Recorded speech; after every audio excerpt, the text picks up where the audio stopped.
The United States imports oil from Saudi Arabia, cars from Japan, TVs from Korea, and whiskey from Scotland. So what do we import from India?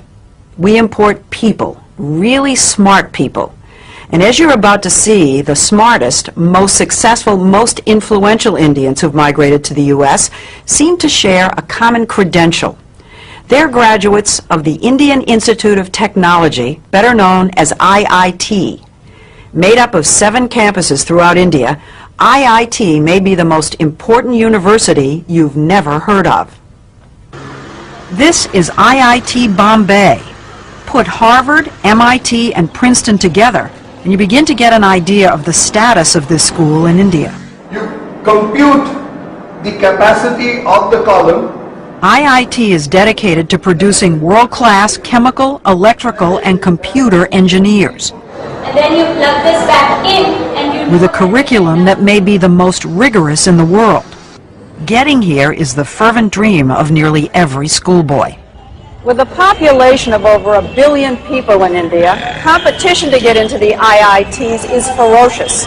Last year, 178,000 high school seniors took the entrance exam called the JEE.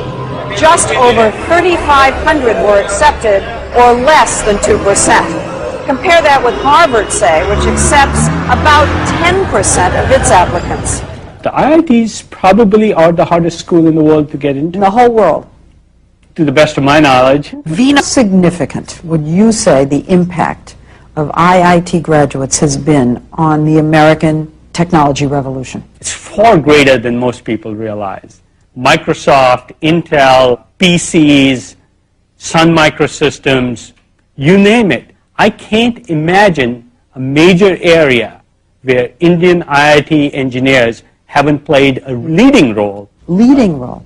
A leading role, and of course the American consumer and the American business in the end is the beneficiary of that. It isn't just high tech. The head of the giant consulting firm McKinsey & Company is an IIT grad. So is the vice chairman of Citigroup and the former CEO of U.S. Airways. Fortune 500 headhunters are always on the lookout for that IIT degree.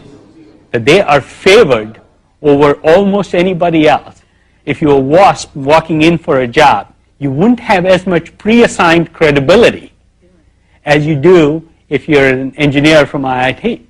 90% of IIT students are male, and the young men we met in Bombay know they're hot commodities. The American companies love the kids from IIT. Thank goodness. That's what we heard. That's what we heard too. After I leave IIT Bombay, I hope to get a good job. So it can be a ticket to another way of life. Yes. Yeah, definitely.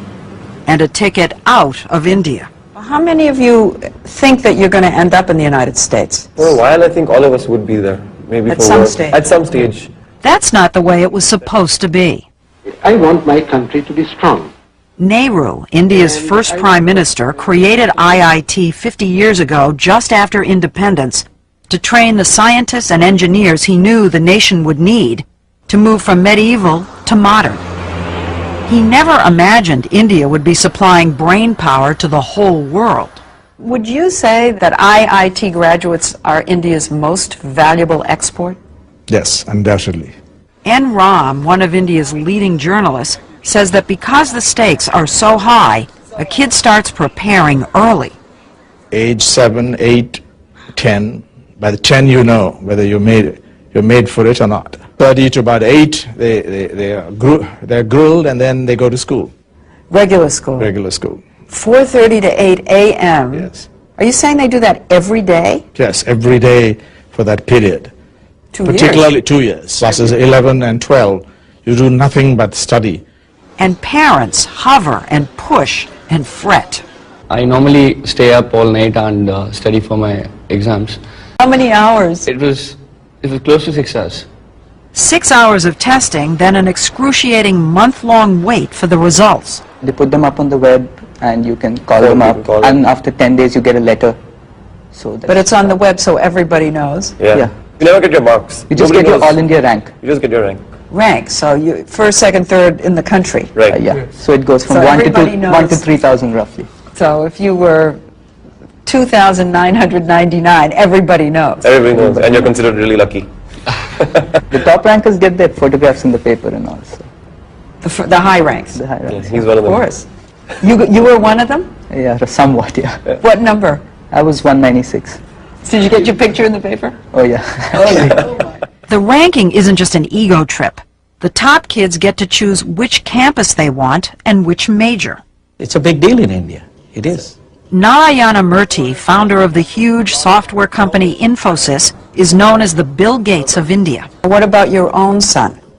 Well, my son, he probably wanted to do computer science at IIT. To do computer science at IIT, you have to be in top 200. And he couldn't do that, so he went to Cornell instead. Think about that for a minute. A kid from India using an Ivy League university as a safety school. That's how smart these guys are. I do know cases where students who couldn't get into computer science at IITs, they have gotten scholarship at MIT, at Princeton, at Caltech.